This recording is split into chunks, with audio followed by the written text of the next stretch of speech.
금은 시가총액이 16조 달러에 달하죠. 미국 1위 기업이라고 하는 애플, 그 다음에 마이크로소프트, 엔비디아를 다 합쳐도 10조 달러가 지금 안 되는데 그거에 거의 2배 가까운 어마어마한 시가총액을 가지고 있습니다. 금이 모든 면에서 비트코인보다 지금 더 이상 구매력 저장 수단으로서 매력을 가지는 부분이 없어요. 결과적으로 비트코인이 금의 시가총액을 뛰어넘는 게 우선 1차의 목적지가 될 거라고 생각을 합니다. 대략 100만 달러 이상이 되지 않을까. 하나로 14, 5억 되겠네요.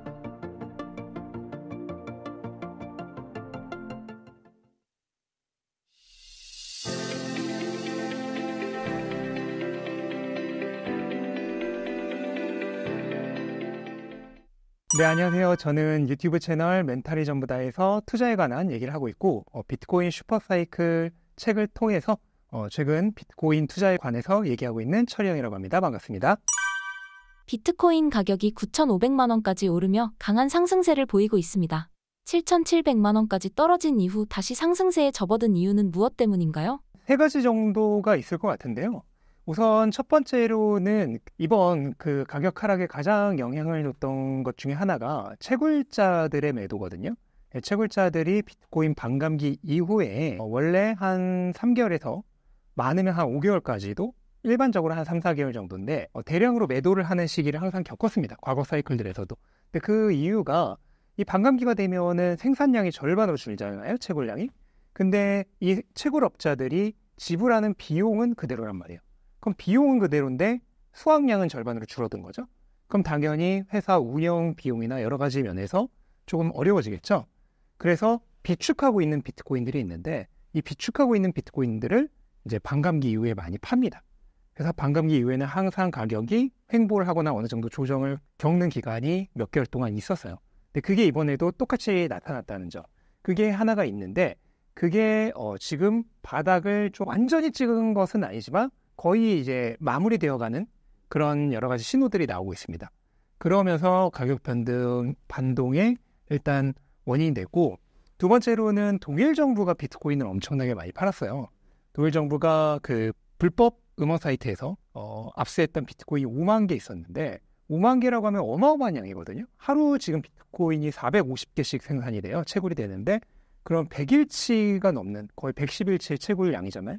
그거를 한 3주 정도 사이에 다 팔았어요. 그렇게 집중적으로 대량의 물량을 단기간 안에 모두 팔아버리면서 그게 가격 하락에 압력을 줬는데 그게 다 끝났습니다. 당연히 엄청나게 팔던 게 끝나면은 그 다음에는 가격이 오르기 쉽겠죠.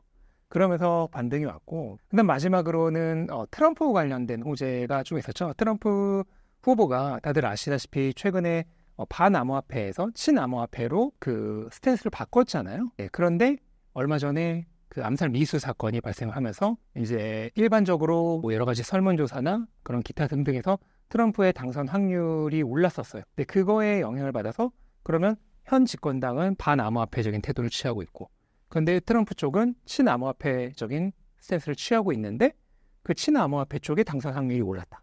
이게 가격 상승에 영향을 줬다고 봐야겠죠. 그런 여러 가지 악재의 해소와 호재들이 겹치면서 가격이 올랐다라고 보면 될 것 같습니다. 바이든 대통령의 후보 사퇴로 인해 트럼프의 당선 가능성이 커졌습니다. 트럼프가 당선되면 코인 시장은 어떤 영향을 받게 될까요? 지금 트럼프가 가장 집중적으로 얘기했던 것은 사실 뭐 많은 얘기를 한 게 없어요. 몇몇 연설에서 조금 비트코인에 우호적인 얘기를 한 것뿐인데 그래도 그중에서 가장 좀 정책적으로 나중에 도움이 될 것이라고 생각한 것 중에 하나는 현재 바이든 정부에서 비트코인 채굴업자들에게 대량의 세금을 매긴다는 식의 그런 일종의 반암호화폐적인 정책을 일관되게 유지하고 있는데 일단은 이 채굴업계 쪽에 친암호화폐적인 정책을 하겠다라고 얘기한 게 우선 가장 큰 정책 약속 중에 하나로 보입니다. 물론 그것도 이제 구체적인 약속은 하나는 없어요. 그냥 말로만 그렇게 한 거고. 근데 어쨌든 채굴 쪽에서 그렇게 친암호화폐 정책을 편다는 것 자체가 향후 여러 가지 정책 면에서 도움이 되는 그런 정책을 펼칠 것이다라고 예상을 해볼 수가 있겠죠. 가장 큰 것 중에 또 하나가 지금 미국 증권거래위원회가 암호화폐 쪽에 뭐 그렇게 우호적이진 않거든요. 이번에 비트코인 ETF랑 이더리움 ETF도 뭐 겨우겨우 마지못해 승낙을 해준 그런 단계인데 이런 SEC, 그러니까 증권거래위원회에 집중돼 있는 암호화폐의 그런 규제 권한을 상품선물거래위원회 쪽으로 넘기는 법안도 추진하고 있거든요. 근데 이런 것도 집권당이 바뀌게 되면 좀 더 탄력을 받겠죠. 그다음 지금 은행이 비트코인을 현실적으로 스탁하기 어렵게 되어 있어요. 근데 그런 규제도 지금 바꾸려고 하고 있는데 아직 통과는 못했거든요. 근데 그거 역시 집권당이 바뀌면은 또 더 탄력을 받을 수 있겠죠. 그런 여러 가지 정책 면에서 도움이 될 것이다라고 예상을 하고 있는 것이죠. 벤스 부통령은 친암호화폐 성향이라고 볼 수 있을까요? 네, 2022년에 발표했던 그 자산 보유 현황을 보면은 비트코인은 10만에서 25만 달러 사이, 뭐 정확히는 디지털 자산이죠. 를 10만에서 25만 달러 사이, 그러니까 최대 금액으로 봤을 땐 거의 4억 가까이 가지고 있다라고 보고를 했는데, 만약 그걸 그대로 가지고 있다면 그건 2022년은 아시다시피 지금보다 비트코인 가격이 뭐 4분의 1 수준이었을 때거든요. 그때 조사했을 때 그거였으니까 지금은 많으면 10억 이상도 가지고 있다라고 볼 수가 있는 거죠. 그 정도로 보유를 하고 있고, 또 아까도 말씀드렸던 그 은행이 암호화폐 스탁을 하기 어렵게 만든 그 법안을 폐지하는 그 법안에도 찬성 투표를 했습니다. 그 얘기는 친암호화폐 정책이라는 거죠. 예, 그래서 현 이제 대통령 후보인 트럼프, 그 다음에 그 밑에 이제 부통령 후보자 인 JD 반스까지 모두 친암호화폐 쪽 인사로 치워지게 된다면 향후 미국이 여러 가지 규제나 정책 면에서 비트코인과 암호화폐 산업에 도움이 되는 정책을 펼칠 것이다라는 기대감이 더 커지겠죠. 기관들의 비트코인 ETF 자금 유입은 어떻게 되고 있나요? 네, 지금 자금 유입이 엄청나고요. 이 영상을 촬영하는 오늘 기준으로 블랙록이 혼자서 비트코인을 거의 8,000개 하루 만에 유입을 했습니다. 8,000개라고 하는 것은 하루 생산량의 거의 20배거든요. 를 혼자서만 가져갔고요. 지난주로는 ETF들이 전부 합쳐서 약 2만여 개를 가져갔습니다. 그러니까 하루 생산량의 거의 50배죠. 를 일주일 동안 가져갔고, 그래서 결국 지금 7월 한 3분의 2가 지나고 있거든요. 이 영상 찍는 시점 기준으로. 3분의 2를 지나가는 시점에서 지금 이번 7월 달에 비트코인 ETF로 쓴 유입량이 5만 개가 넘거든요. 이게 어느 정도의 양이냐면, 지난 1월에 비트코인 현물 ETF가 승인되고 나서 1월에는 좀 그 그레이스케일이 엄청나게 팔면서 유출이 좀 있었어요. 하지만 2월부터 본격적인 유입이 되면서 2월에 11만 6천 개 정도가 순유입이 됐고, 3월에 6만 5천 개가 순유입이 됐습니다. 근데 이 3월 6만 5천 개가 기존의 두 번째 기록이에요. 지금까지 7달 동안. 근데 지금 7월에 3분의 2밖에 안 지난 시점에서 이미 5만 개가 넘어가니까, 그 얘기는 남은 3분의 1에서 지금까지 페이스대로 유입이 된다면 7만 5천 개 정도 유입된다는 거잖아요. 그러면은 3월의 기록을 뛰어넘게 되죠. 그러면 2월에 이어서 두 번째로 순유입이 많아지는 달이 됩니다. 그렇다면 다시 유입이 증가하고 있다라고 분명하게 얘기할 수 있는 거죠. 트럼프가 초반과 달리 친암호화폐 정책을 펼치게 된 계기는 무엇인가요? 굉장히 쉽습니다. 지금 미국에서 대략 5천만 명 정도가 암호화폐에 관련된 투자에 어떤 방향으로든 연결이 되어 있다라고 설문조사 결과 집계가 되고 있거든요. 그러면 거의 뭐 유권자의 한 20% 정도 암호화폐와 관련이 있어요. 근데 이게 지금 어느 정도냐면은 그 애완동물을 기르는 사람들보다도 지금 비율이 높다라고 해요. 그럼 굉장히 중요한 표밭인 거죠. 그럼 이런 표밭을 당연히 정치권에서 그냥 놓치기는 너무 아깝죠. 거기다 현 집권당이 만약에 친암호화폐적이었으면 오히려 트럼프가 안 했을 수도 있어요. 자기는 오히려 반대로 가려고 했을 수도 있어요. 근데 현 집권당이 반암호화폐적이잖아요. 그러니까 그거에 반대로 가면서 그 표를 뺏어 오려는 의도가 좀 가장 크다고 생각을 합니다. 그리고 지금 암호화폐 산업이 워낙 커지고 있기 때문에 자금력이 굉장히 있어요. 자금력이 있다는 것은 그쪽과 함께 하면은 선거 자금 후원도 엄청나게 받을 수 있다는 거죠. 네, 그런 여러 가지 장점을 취한 것이 아닐까. 저는 뭐 트럼프가 정말로 진심으로 암호화폐를 막 갑자기 좋아하게 됐다라기보다는 전략적인 선택이지 않을까라고 생각을 합니다. 물론 추측이지만요. 현재 비트코인 상승세가 많이 매섭습니다. 지금의 상황을 반감기 이후에 폭등하는 사이클로 봐도 괜찮을까요? 가까워지곤 있는데요. 아직 완전하진 않습니다. 일반적으로 반감기 이후에 정말로 폭등이 시작된 시점은 반감기 이후 6개월 뒤부터요. 제가 비트코인 슈퍼색을 책에도 적어놨는데 반감기 후반전 페이지 2입니다. 그 반감기가 지나고 후반전이죠. 6개월이 지난 시점. 이번에 4월 20일이 반감기였으니까 대략 10월 중순에서 말이 되겠죠. 이 시점부터가 이제 전고점을 돌파하면서 본격적인 폭등이 일어나는 지점이에요. 근데 아직 7월이니까 그 기간까지는 좀 많이 남아있긴 하죠. 비트코인 사이클이라는 게 뭐 매 사이클 완전히 똑같지는 않아요, 모양이. 조금씩은 다릅니다. 몇 달 정도는 달라질 수 있어요. 이번에는 그게 더 빨라질 수 있는 거죠. 왜냐하면 반감기 이전에 오른 것도 기존 사이클들보다 빨랐잖아요. 그 때문에 장담은 할 수 없지만 일반적인 사이클 주기로 봤을 때는 아직 뭐 폭등에 가까워지는 시기는 아니다. 다만 이번 사이클은 또 여러 가지 변수가 있잖아요. 선거도 있고 앞에서 말한 그런 트럼프 관련된 호재들도 있고 그 다음에 독일 정부의 매도가 끝난 점, 그 다음에 또 비트코인의 최대 악재 중 하나가 마운트 곡세였는데 그 악재도 점진적으로 지금 해소가 되고 있어요. 그런 여러 가지 악재 해소와 호재의 등장 등이 겹치는 것을 감안을 한다면 언제든 다시 조금 더 빠르게 그런 폭등장으로 진입한다고 해도 이상하지는 않을 것 같습니다. 앞으로 중국의 암호화폐 시장은 어떻게 될 것이라고 보시나요? 네, 뭐 얼마 전에 루머로 중국 정부가 암호화폐 쪽의 그 정책 방향성을 바꿀 것이다라는 루머도 있었는데 뭐 아직까지는 루머죠. 하지만 가능성은 충분히 있다고 생각을 해요. 왜냐하면 지금 트럼프가 연설 등에서 비트코인을 지지하면서 했던 발언 중에서 중요한 부분 하나가 우리가 하지 않으면 다른 나라가 하게 될 것이다. 그러므로 앞으로 남은 비트코인은 전부 미국의 채굴업자들이 메이드 인 USA로 채굴해야 한다라는 발언을 했거든요. 이것은 분명히 국제적인 그런 파워게임에서의 비트코인의 역할을 어느 정도 염두에 둔 발언이거든요. 그렇다면 만약에 중국이 이대로 비트코인을 완전히 배척을 한다면 나중에 비트코인이 전 세계적으로 중요한 자산으로 성장했을 때 그때 가서 만약에 비트코인을 모으려고 하면 엄청난 비용을 지불해야겠죠. 그렇기 때문에 비트코인에 대한 방향성을 충분히 바꿀 가능성이 있다고 생각을 하고 다만 중국이 이제 비트코인을 배척했던 가장 큰 이유는 추적의 어려움이거든요. 중국은 철저하게 국가가 통제를 해야 되잖아요. 근데 비트코인은 탈중앙화되어 있기 때문에 통제가 어렵잖아요. 그 부분이 이제 중국의 가장 중요한 핵심적인 정책과 방향성이 맞지 않기 때문에 배척을 한 건데 지금 ETF가 등장하면서 얘기가 좀 달라졌어요. 일단 홍콩을 통해서는 ETF가 나왔죠. 근데 아직 중국 본토에서는 ETF가 나오지 않았고 중국 본토 사람이 홍콩 ETF에 투자하려면 여러 가지 장애물들이 많습니다. 그런데 만약에 중국 본토에 ETF가 등장하게 된다면 얘기가 달라지죠.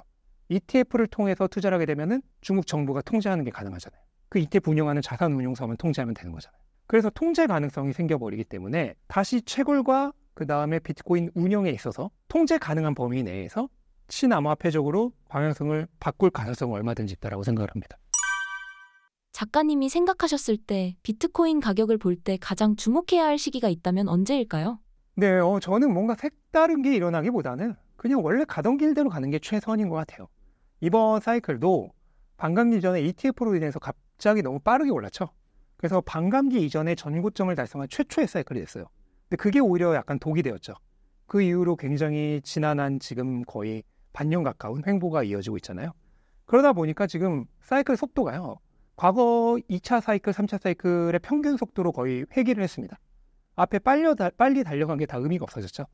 그런 식으로 그냥 원래 사이클의 평균적인 흐름대로 가는 게 가장 무난하다고 생각을 하고요. 또 여러 가지 면에서 그렇게 방향이 진행됐을 때 결국 3분기가 지나고 4분기가 오는 연말부터 굉장히 기대 가능한 시장이 되지 않을까.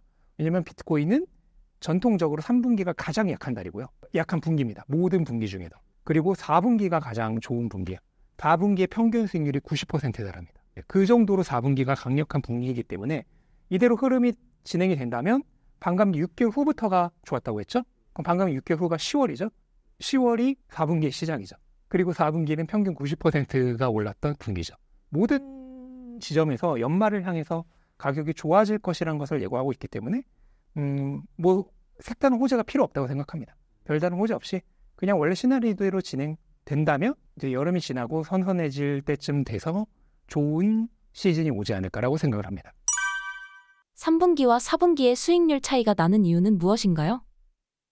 원래 3분기가 전통적으로 모든 자산 시장에서 보통 안 좋아요. 주식도 그 3분기가 가장 안 좋고요. 특히 9월이 최악입니다. 네, 주식도 9월이 최악인데 비트코인도 9월이 최악이에요. 그 9월이 수익률을 거의 다 까먹는다고 보시면 돼요.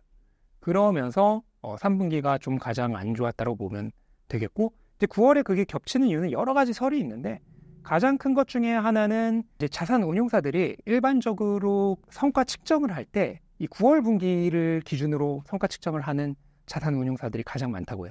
그러면 성과를 측정하려면은 이제 수익을 실현을 해야지 이게 성과로 잡히거든요. 그러다 보니까 9월에 좀 집중적으로 매도가 많이 이뤄진다. 라고 하는 설이 가장 좀 근거가 있다고 평가가 되고 있습니다. 마운트 곡스 상환 물량, 독일 비트코인 매각 물량으로 인한 가격 하락은 끝난 것으로 봐도 괜찮을까요? 일단 독일은 끝났고요. 네, 독일은 완전히 끝났기 때문에 더 이상 이제 악재가 아니고 이제 마운트 곡스가 남았는데요. 마운트 곡스가 최초 14만 2천 개 정도의 이제 보상 물량이 있었는데 그중 3분의 2를 지금 거래소에는 배분을 했어요. 거래소가 지금 한 2주 정도 내에 배분을 한다고 했기 때문에 지금 영상을 찍는 시점 기준이면은 거의 8, 90% 그 3분의 2 물량 중에서 8, 90%가 배분이 됐을 것으로 보이고요. 남은 3분의 1은 10월 말까지 순차적으로 배분이 됩니다. 그런데 지금 마운트 곡스 물량이 이미 배분이 시작됐는데 그 2주 동안 가격이 엄청나게 오른 거거든요. 그렇기 때문에 이 마운트 곡스의 매도 압력이라고 하는 게 사람들이 겁먹고 있던 것보다 훨씬 과장되어 있다. 그러니까 막상 나오니 별거 아니었다. 라는 지금 평가가 이어지고 있고 실제로 한 500명 가까운 그 마운트 곡스 보상 물량을 받는 사람들에게 레딧에서 설문조사를 했는데 56% 정도가 비트코인을 한 개도 팔지 않겠다고 응답을 했어요. 그 다음에 모두 팔겠다고 응답한 사람은 한 18% 정도. 그 다음에 나머지 뭐 한 20, 30%가 이제 비트코인을 뭐 나는 25%만 팔겠다. 반만 팔겠다. 이런 식으로 응답을 한 사람. 근데 어쨌든 전부 팔겠다고 한 사람은 5분의 1도 안 되고 하나도 안 팔겠다고 한 사람이 반을 넘어가니까 이게 생각보다 별거 아닌 거죠. 그리고 그 물량이 결국 한 번에 배급되는 것도 아닙니다. 이렇게 일주일, 2주 이렇게 순차적으로 배분이 되는데 그 배분된 거가 뭐 절반 이상 물량이 나오지 않는 거니까 실질적으로 이 마운트 곡스 물량이 배분되는 것은 얼마 전 끝난 그 독일 정부 물량보다도 더 적을 것이다 라고 보면은 틀림이 없을 것 같고 그렇다면은 뭐 독일 정부 물량도 다 견뎌내고 지금 가격이 결국 다시 9천만 원대까지 올라왔잖아요. 그렇다면 마운트 곡스는 그거보다도 약하다고 생각을 한다면 시장이 우려했던 만큼의 약재는 아니라고 보여집니다. 테라폼 랩스 권도영 대표로 인한 비트코인 가격 리스크도 있다고 들었습니다. 이에 대해선 어떻게 생각하시나요? 네, 기관들이 매도를 하는 것은 거의 100% 블록딜입니다. 그러니까 장외시장에서 거래를 하는 것이기 때문에 시장 가격에는 영향을 주지 않아요. 거의 블록딜이라고 보시면 되고 그다음 뭐 영국 정부가 매도한다 뭐 이런 식의 루머도 있는데 영국 정부는 독일보다 더 많이 가지고 있어요. 6만 개가 좀 넘게 가지고 있는데 미국 정부는 거의 20만 개 가지고 있죠. 뭐 그런 식으로 치면 사실 뭐 마이크로 스트레티지도 20만 개 넘게 갖고 있고 블랙록도 거의 30만 개 가지고 있고 네, 가지고 있는 사람은 많아요. 네, 미스터 100이라고 불리는 비트코인을 매일 100개씩 사는 그 고래도 있는데 그 고래도 7만 개 이상을 가지고 있습니다. 그러면 그 사람들이 다 판다라고 하면은 뭐 끝이 없는 거죠. 네. 그런 식으로 치면 뭐 주식도 마찬가지죠. 모두가 S&P 팔면 어떻게 할 거냐. 네, 그런 식으로 뭐 나오지도 않은 악재를 가지고 염려하는 것은 너무 과민 반응이다라고 생각을 하고 그런 식으로 억지로 모든 악재를 다 걱정을 하려고 하면은 사실 투자는 불가능합니다. 그냥 은행으로 가야죠. 작가님께서 생각하시는 비트코인의 펀더멘탈을 설명해 주신다면요? 비트코인의 그 가장 큰 펀더멘털은 네이티브 디지털 에셋이라는 점입니다. 이게 뭐냐면 비트코인의 가장 큰 용도는 통화에 대한 해지예요. 그러니까 통화 가치가 계속해서 떨어지면서 인플레이션이 일어나잖아요. 이 인플레이션이 일어난 것을 해지하기 위한 구매력의 저장 수단이 비트코인의 가장 큰 용도인데 이 용도를 가진 최고의 자산이 이미 존재해요. 그게 바로 금입니다. 금은 시가총액이 16조 달러에 달하죠. 미국 1위 기업이라고 하는 애플, 그 다음에 마이크로소프트, 엔비디아를 다 합쳐도 10조 달러가 지금 안 되는데 그거에 거의 2배 가까운 어마어마한 시가총액을 가지고 있습니다. 그렇기 때문에 만약 비트코인이 단순히 그 구매력 저장 용도, 통화에 대한 해지라면은 금이라고 하는 너무 대단한 상대가 있기 때문에 사실 가치가 그렇게 별로 없어요. 그럼 왜 비트코인은 가치를 가지느냐? 금은 아날로그 자산이잖아요. 디지털화하는 게 불가능해요. 우리가 디지털에서 거래를 할 때 금도 디지털로 거래할 수 있죠. 뭐 ETF도 있고 그 다음에 한국금거래소에서 디지털 금을 거래할 수도 있습니다. 근데 그 금은 실제 존재하는 금을 거래하는 게 아니죠. 내가 구매하는 금은 보관소에 보관되어 있고 나는 그 보관소에 보관되어 있는 금에 대한 권리증만 가지는 겁니다. 그러니까 실물을 가지는 게 아니에요. 근데 비트코인은 실물이 어디에 존재합니까? 현실 세계에 존재하지 않죠? 물리 세계에 존재하지 않고 디지털 세계에 존재합니다. 그래서 내가 디지털 세계에서 비트코인을 사거나 팔 때 실제 비트코인이 움직이는 거죠. 물론 디지털 세계이기 때문에 사실 움직인다는 개념조차도 없어요. 그냥 디지털 세계는 그 디지털 세계에 있는 거니까. 근데 우리가 이해하기 쉬운 개념으로 설명을 하자면 디지털 세계에서 빛의 속도로 실제 비트코인이 왔다 갔다 하는 겁니다. 이게 가장 큰 차이죠. 근데 기존에 존재했던 모든 자산들은 비트코인이 등장하기 전에 우리가 인터넷으로 거래했던 모든 자산들은 다 동일해요. 금과. 실물은 뭐 인터넷 세계로 뿅 하고 이전할 수가 없잖아요. 그러니까 다 실물은 현실 세계에 물리적으로 존재를 하고 그거에 대한 권리증만 주고받던 거였어요. 근데 비트코인이 나옴으로써 이 자산을, 돈을 디지털상에서 실물을 주고받을 수 있게 됐다. 이게 비트코인의 가장 큰 펀더멘털적 가치라고 생각을 합니다. 비트코인의 펀더멘탈을 고려했을 때 1 비트코인 가격은 어느 정도가 적당하다고 생각하시나요? 그렇게 생각하신 이유는 어떻게 될까요? 네, 일단 1차적으로 가늠해 볼 수 있는 것은 금이라고 생각해요, 역시. 지금 금의 시가총액이 16조 달러니까 이거를 뛰어넘는 게 우선 1차적인 목적지가 되지 않을까라고 생각하고요. 왜냐하면 AI 시대죠. 디지털 시대에 아날로그 자산이 가지는 매력이라고 하는 것은 굉장히 떨어집니다. 금이 모든 면에서 비트코인보다 지금 더 이상 구매력 저장 수단으로서 매력을 가지는 부분이 없어요. 비트코인은 일단 방금에도 설명드렸듯이 디지털상에서 무형의 모습으로 빛의 속도로 이동을 할 수가 있고 그 다음에 영원히 보관이 되죠. 그 다음에 금은 쪼개기가 뭐 쉽다고는 하지만 역시나 어렵죠. 이렇게 블럭처럼 그냥 똑 쪼개진 게 아니잖아요. 근데 비트코인은 1억 분의 1까지 그냥 쪼개지죠. 그 다음에 휴대성도 금은 어쨌든 내가 만약에 전시 상황인데 금을 가지고 다닌다고 생각해봐요. 약탈당할 수 있고 그 자체로 너무 무겁죠.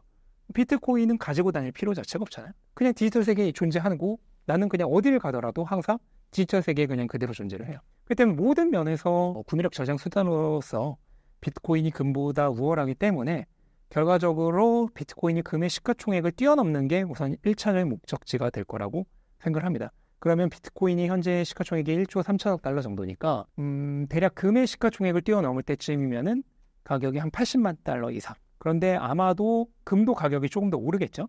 그것까지 감안을 한다면 대략 100만 달러 이상이 되지 않을까. 하나로 10억 이상인가요? 뭐 14, 5억 되겠네요. 그 정도가 되는 게 우선 1차적인 목적지라고 생각을 합니다. 비트코인 가격이 7,700만 원까지 내려갔었지만 결국 다시 9,500만 원 선을 회복했습니다. 변동성이 큰 코인 시장에서 작가님께서 나눠주실 수 있는 경험이나 통찰이 있을까요?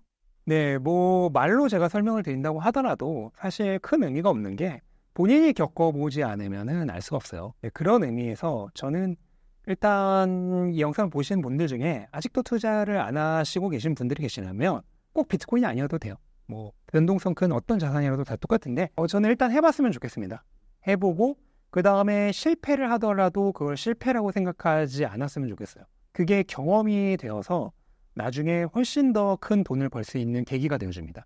실패라고 생각하지 말고 그렇다면 두려워할 게 없죠. 그게 수업료가 되는 거니까 두려워하지 말고 투자를 시작해 보셨으면 좋겠고 다만 어쨌든 변동성이 큰 시장에 참여를 한다고 한다면 가장 쉽게 참여하는 방법은 분할 매수를 통해서 들어오는 게 가장 쉽습니다. 그래서 만약에 본인이 뭐 한 1,000만 원 정도를 투자한다고 한다. 그러면 한 번에 다 투자하지 마시고요. 한 3달 정도로 나누세요. 100일 정도로 나눠서 하루에 10만 원씩 그렇게 하면 100일 동안 들어오잖아요. 그런 식으로 점진적으로 이 차가운 물에 발끝부터 담그듯이 그렇게 들어간다면 아무리 변동성이 큰 시장이라도 너무 어렵지 않고 두렵지 않게 참여가 가능하지 않을까라고 생각을 합니다. 다른 코인들보다 비트코인을 추천하시는 이유가 있을까요? 근데 암호화폐 산업 자체는 비트코인 위에 비트코인을 기반으로 건설되어 있는 산업이에요. 그래서 지금 전체 시가총액 내에서 비트코인의 비중이 한 55, 6% 정도 하는데요. 그거는 그냥 단순히 금액상의 비율이고 실질적으로 암호화폐 산업에서 차지하는 비트코인의 비중은 99.9%입니다. 왜냐하면 비트코인이 사라지면 그냥 다 사라지는 거예요. 그렇기 때문에 결과적으로 암호화폐 산업은 그냥 그 자체로 비트코인이다 라고 생각을 한다면은 역시 처음에 진입을 한다고 하면 무조건 비트코인부터 시작을 하시길 저는 강력하게 추천을 드리지만 또 한국 분들은 알트코인을 너무 사랑하시기 때문에 만약 알트코인 투자를 한다고 하면 그래도 비트코인 쪽에 조금 더 높은 비중을 두어라. 그 정도로 조언을 드리고 싶습니다. 이더리움 ETF가 최종 승인되었습니다. 코인 시장에서 이더리움 ETF가 가지는 영향력은 어느 정도일까요? 네, 뭐 블랙록이 조사한 바에 따르면은 기관 투자자들의 이더리움 ETF에 대한 관심도는 비트코인 한 10에서 15% 정도라고 해요. 굉장히 없는 거죠. 왜냐하면 시가총액상으로는 이더리움이 비트코인의 거의 30% 정도 되는데 그 반이나 3분의 1 수준의 관심도밖에 없다고 하는 거잖아요. 만약 시가총액 그대로 따라간다면 비트코인은 30% 정도의 관심은 있어야 되는데 그게 없다는 거니까 관심도가 없는 건데 또 모르죠. 막상 출시가 되고 돈이 들어가면서 가격이 오르기 시작하면 관심도가 오를 수도 있는 거고. 그래서 모르지만 개인적으로 기대하기에는 이더리움 ETF가 게임 체인저가 되지는 못할 거다. 그러니까 비트코인 ETF의 흐름에 뭐 지장을 줄 정도 또는 영향을 줄 정도의 그런 게임 체인저가 되지는 못할 거다라고 생각을 하는데, 다만 중장기적으로 보면 분명히 이더리움 쪽으로 자금이 유입이 될 것이기 때문에 도움이 될 거라고 생각하고요. 저는 오히려 이더리움 ETF의 출시를 이더리움에 대한 호재라기보다는 다른 알트코인들에 대한 호재라고 생각을 해요. 이더리움이 출시가 됐다는 것은 결국 뭐냐면 비트코인 이외에도 알트코인들도 ETF가 출시될 수 있다는 증거가 나온 거잖아요. 그럼 판례가 나와버린 거기 때문에 향후 뭐 솔라나라든지, 아직 뭐 재판이 끝나지 않았지만 재판이 잘 끝난다는 전제하에 뭐 리플이라든지 그런 여러 가지 다른 알트코인들이 ETF가 출시되는 길이 열렸다라고 하는 측면에서 오히려 이더리움 그 자체보다 알트코인 시장 전체에 미치는 영향력적인 측면에서 호재가 아닌가라고 생각을 합니다. 이더리움 ETF 관심이 생각보다 높지 않은 이유는 무엇이라고 생각하시나요? 네, 가장 큰 것 중에 하나는 이더리움의 핵심 가치 중 하나의 스테이킹이 ETF에서 빠졌기 때문이에요. 스테이킹이라고 하는 것은 이더리움을 이제 네트워크에 보관을 하고 검증자 역할을 하면서 그러니까 일종의 비트코인으로 치면 채굴자 역할이죠. 를 하면서 비트코인 채굴자들이 비트코인을 보너스로 얻듯이 이 이더리움 검증자들이 스테이킹을 통해서 마찬가지로 이더리움을 보너스로 얻습니다. 그 이자율이 뭐 달라지긴 하는데 지금 현재 기준으로 한 4에서 5% 사이 왔다 갔다 해요. 그러면 거의 채권 수익률과 비슷한 거거든요. 근데 기관 투자자들은 이러한 패시브 인컴을 굉장히 중요시하게 생각해요. 그래서 기관 투자자들이 비트코인이 아닌 굳이 이더리움에 투자한다고 하면 그 가장 주된 목적 중 하나가 이 패시브 인컴이 스테이킹 수익입니다. 근데 그게 빠졌기 때문에 이것은 뭐 거의 팥없는 붕어빵과 같은 거죠. 그래서 그게 기관 투자자들의 관심을 좀 축소시킨 가장 큰 원인이지 않을까라고 추측을 합니다. 이번 이더리움 ETF 승인에서 스테이킹은 제공하지 않은 이유는 무엇인가요? 증권성 시비죠.